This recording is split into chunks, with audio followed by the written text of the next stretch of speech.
Morning friends, मैं प्रतिभा पुनः अपने यूट्यूब चैनल पे आप सबों का हार्दिक अभिनंदन करती हूँ।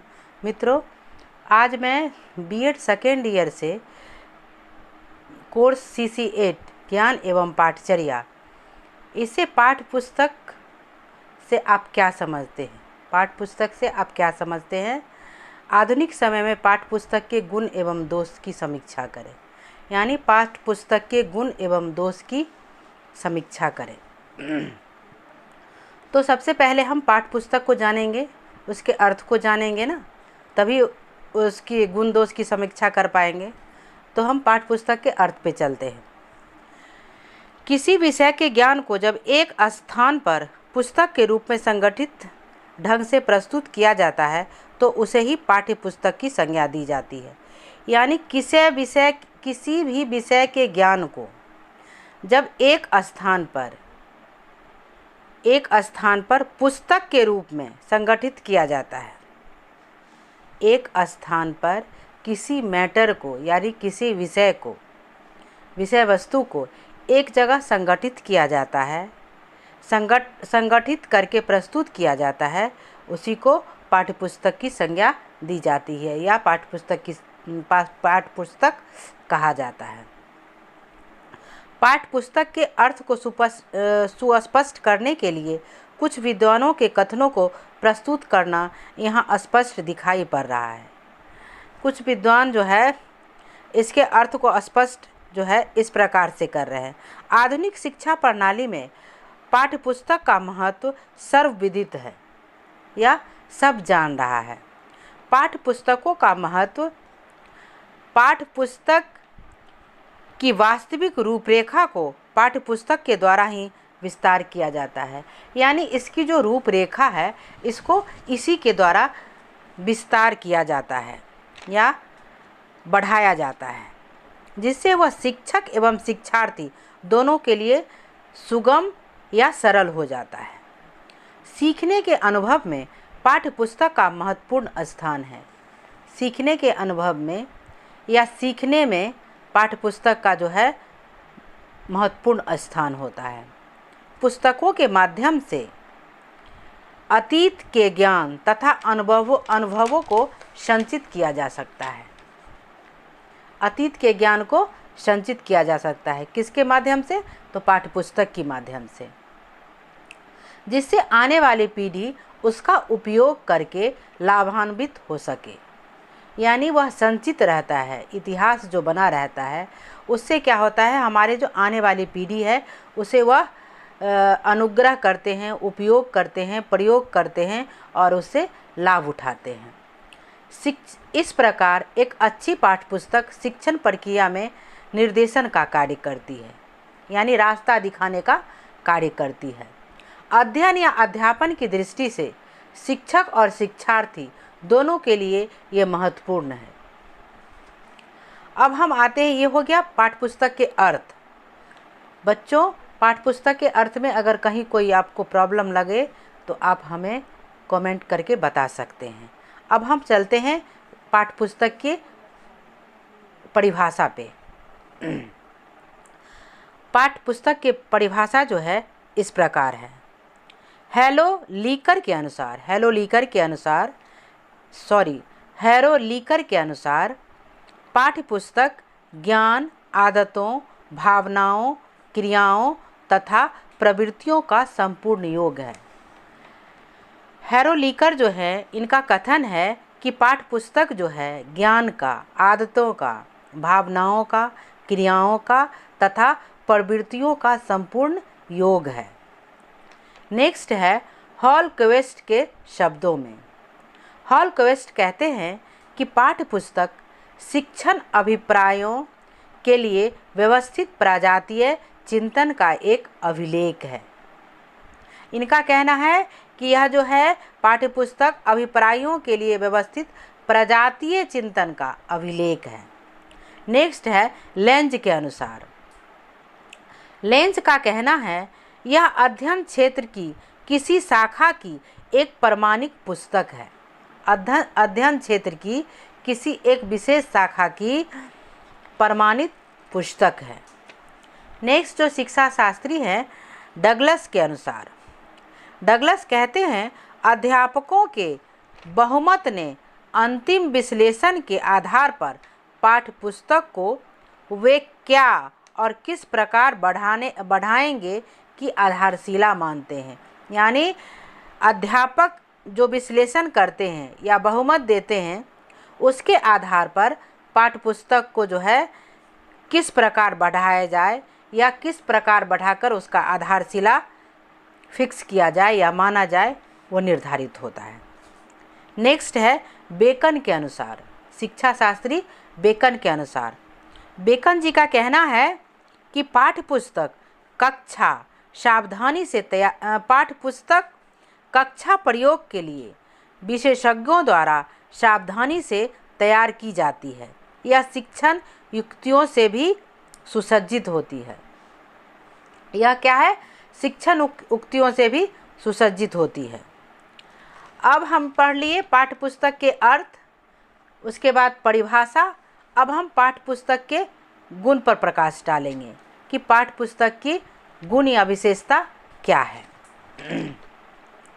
तो पाठ्यपुस्तक के मूल्यांकन का मापदंड देखने के पश्चात हमें यह जानना अनिवार्य हो जाता है कि पाठ्यपुस्तक के कौन कौन से गुण हैं, इसके क्या क्या गुण हैं, उसे जानना जो है हमारा कर्तव्य हो जाता है।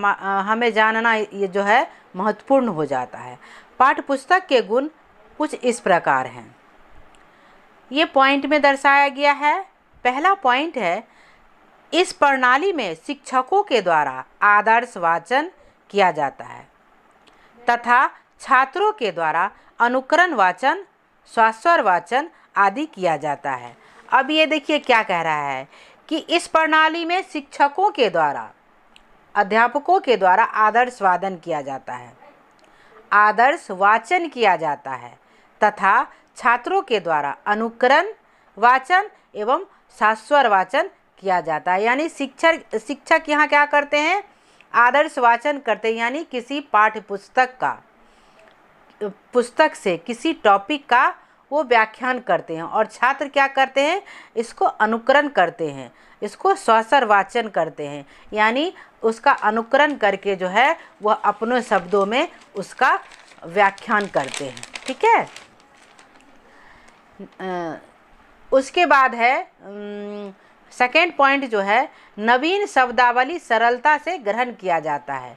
इसमें क्या होता है कि स्वास्वर वाचन हो गया, अनुकरण वाचन हो गया या उच्चारण शुद्धि हो गया, तो उससे क्या होता है कि नवीन शब्दावली जो है, नवीन शब्दों की जो रचना होता है, उसमें हमें सरलता से समझ में आता है या सरलता से उसे हम ग्रहण कर सकते हैं।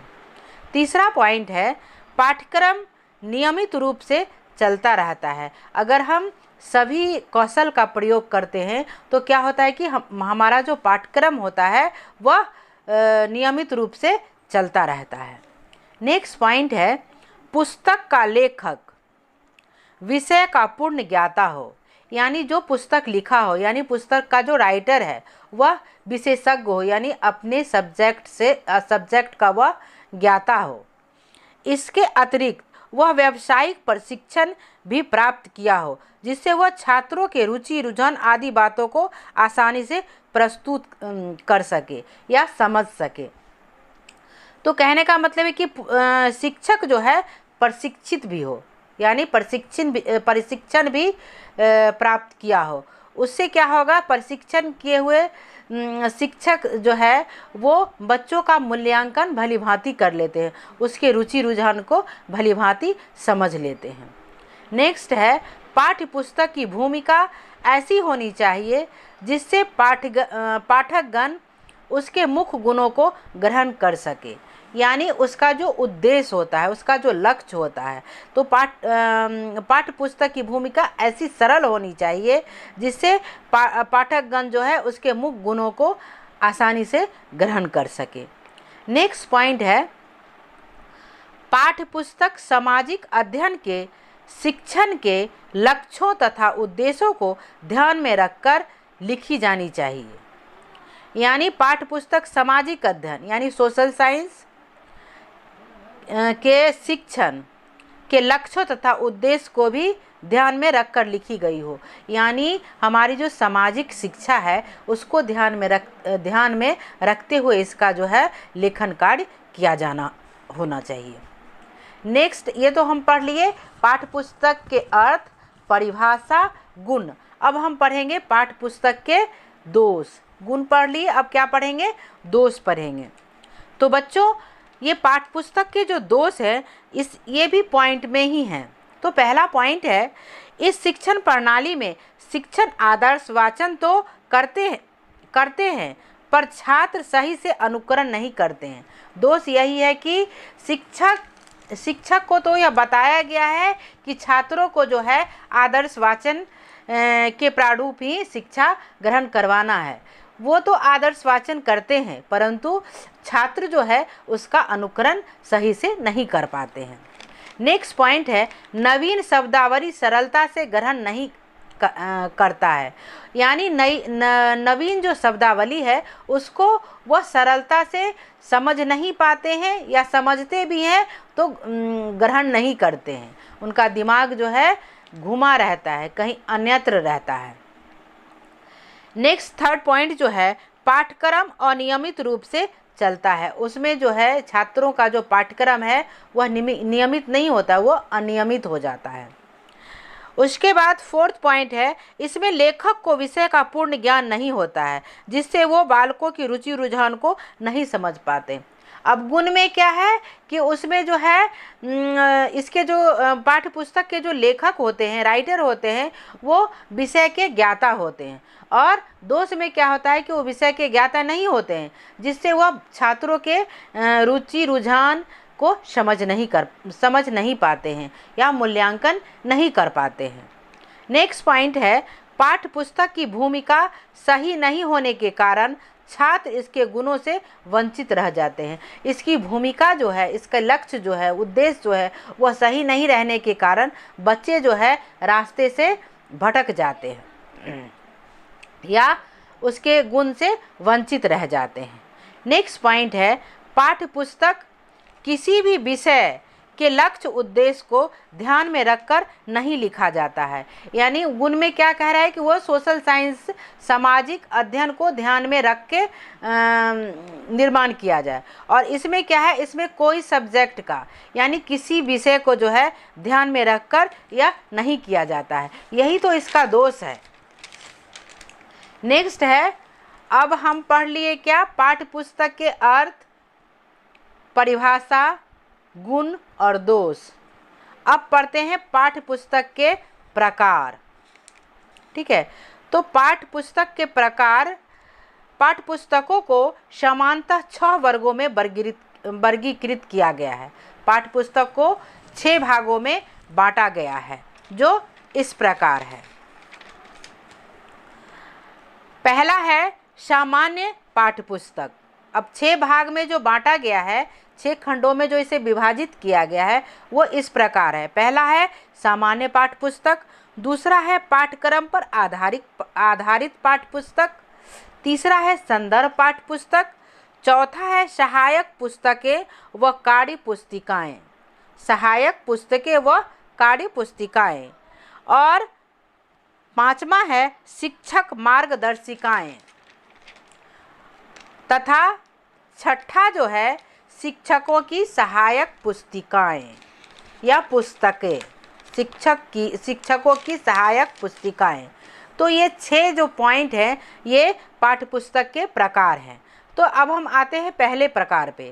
पहला प्रकार जो है सामान्य पाठ्य पुस्तकें जो है उसके अंतर्गत हम पढ़ेंगे कि यह पाठ्य पुस्तकें किसी विषय विशेष पर सामान्य अध्ययन की दृष्टि से लिखी जाती है। इस प्रकार की जो पुस्तकें होती है वो किसी विषय विशेष पर ही लिखी जाती है। इसमें किसी निर्धारित पाठ्य को आधार नहीं बनाया जाता है। ये पुस्तकें शिक्षक एवं शिक्षार्थियों के लिए सहायक पुस्तकों का कार्य करती है। इसका प्रयोग उच्च माध्यमिक या उच्चतर माध्यमिक के ऊपर कक्षाओं के लिए किया जाता है। इसका प्रयोग जो है उच्च माध्यमिक तथा उच्चतर माध्यमिक के लिए प्रयोग किया जाता है। अब हम आते हैं सेकेंड पॉइंट जो है पाठ्यक्रम पर आधारित पाठ्यपुस्तकें। तो पाठ्यक्रम पर आधारित पाठ्यपुस्तकें के अंतर्गत जो है इस प्रकार की पुस्तकें किसी निश्चित पाठ्यक्रम पर आधारित किसी निश्चित कक्षा के लिए लिखी जाती है। इन पुस्तकों का विस्तार क्षेत्र सीमित होता है, परंतु छात्रों के लिए यह बहुत ही उपयोगी होता है। इस प्रकार की पाठ्यपुस्तक सभी कक्षाओं के लिए उपयुक्त होता है। अब ये जो पाठ्यपुस्तक है ये किसी कक्षा के लिए ही तैयार किया जाता है, वह चाहे कक्षा कोई भी हो, वह उसी का जो है प्रारूप तैयार किया जाता है। 9th है, 10th है, 1 से लेके जो 12 तक है, उससे विस्तार इसमें कुछ भी नहीं रहता है और यह छात्रों के लिए क्या होता है, उपयोगी साबित होता है। थर्ड पॉइंट है पाठ्यपुस्तक संदर्भ पाठ्यपुस्तकें। ये पुस्तक विशिष्ट प्रकार की पुस्तक होती है तथा इसमें विस्तृत ज्ञान का समावेश होता है। यह जो होता है वो अलग तरह के पुस्तक होता है और इसमें विशिष्ट ज्ञान छुपा होता है। पांचवा पॉइंट है सहायक पुस्तकें व कार्य पुस्तिकाएँ। पाठ्य पुस्तकों के बाद सहायक पुस्तकें व कार्य पुस्तिकाओं की ही बारी आती है। निश्चित ही कला जैसे विषयों के लिए कार्य पुस्तिकाएँ मुख्य कक्षा सामग्री के रूप में काम करती है। कला के लिए जो है यह निश्चित पाठ्यपुस्तक होती है। पांचवा है शिक्षक मार्गदर्शिकाएँ। शिक्षकों के लिए मार्गदर्शिकाएँ और संसाधन उतने ही ज़रूरत है जितनी कि पाठ्यपुस्तक। मार्गदर्शिकाएँ और संसाधन उतना ही आवश्यक है जितने की पाठ्यपुस्तक। नई तरह के किसी भी पाठ्यपुस्तक बनाने समय शिक्षकों के लिए भी सहायक पुस्तिकाओं का होना आवश्यक है। लास्ट पॉइंट है शिक्षकों की सहायक पुस्तिकाएं। शिक्षकों के लिए सहायक पुस्तिकाएं विविध रूपों में तैयार की जा सकती है। इस तरह की संसाधनात्मक किताबें शिक्षकों की सेवा काल के दौरान दिए जाने वाले प्रशिक्षण के समय उपलब्ध होनी चाहिए। यानी शिक्षक प्रशिक्षण जो होता है उस समय इस प्रकार की पुस्तकों की आवश्यकता शिक्षक को देखा जाता है या लेना अनिवार्य होता है। मित्रों, अगर आपको मेरा वीडियो अच्छा लगा हो तो लाइक, शेयर एवं सब्सक्राइब ज़रूर कीजिएगा। धन्यवाद।